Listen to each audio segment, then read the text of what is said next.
Now, welcome back to this week's episode of the Broken Kid Podcast. We are back. This is another segment. We're going to be having fun, of course, but I was watching horror movies, and one thing I was thinking about was just how...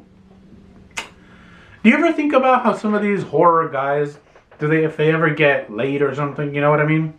Now, I don't know if this video is going to get taken down by YouTube, I don't know, because they have... Something I found out about YouTube is that they have AI tracking, where they can go ahead and track every word, and if you say something like fuck or shit or cunt, it can pick up on it. So the way around it is to blur it. But of course, if I were to blur every word in the video, you wouldn't know what I'm talking about.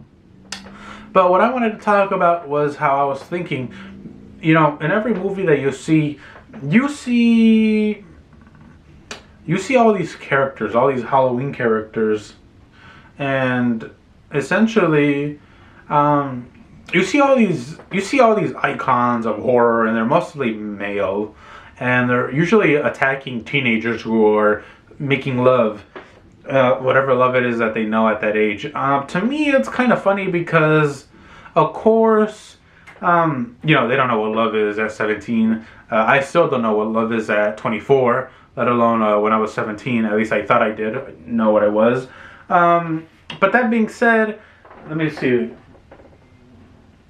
That being said, one of the things that I think, and I did a little bit of research and digging into this, but next time you watch a movie, go ahead and watch it. And if you're watching something like Texas Chainsaw Massacre or something like Michael Myers or who else, Jason Voorhees, you might want to ask yourself, are they virgins? Have they ever been late? Have they ever been, you know, something? You might want to go ahead and ask that, and you might come to the conclusion that the chances of them having that is probably no. Jason Voorhees, no, because he was like, what is it called? He died like when he was like 13, he drowned.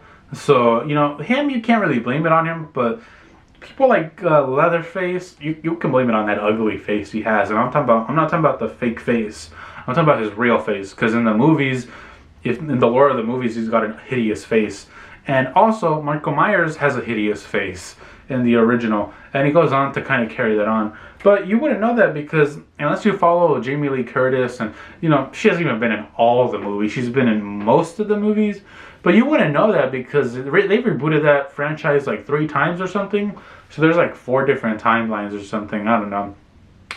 But you think that the reason he hates people is probably because most of them are virgins, or not virgins. Or they're about to lose their virginity, and he is still that. He can't wrap his head around this notion. Like, imagine if you wanted something so bad that you can't have it, but you see everybody else in the town of Haddonfield. So what do? As Michael Myers, you go around stabbing people, but before that, you stab your sister. But yeah, that's the one thing I was thinking about, and you know, yeah, you watch it and you think, how can this possibly even exists, that there's a virgin killer, you know? He's killing. And maybe that's his goal. He sets out to kill people before they ever go on to not become non-virgins, because he thinks that sex is something that's a sin. Yeah. I'm not a virgin, because unlike a lot of people, I lost in the hands of my priest.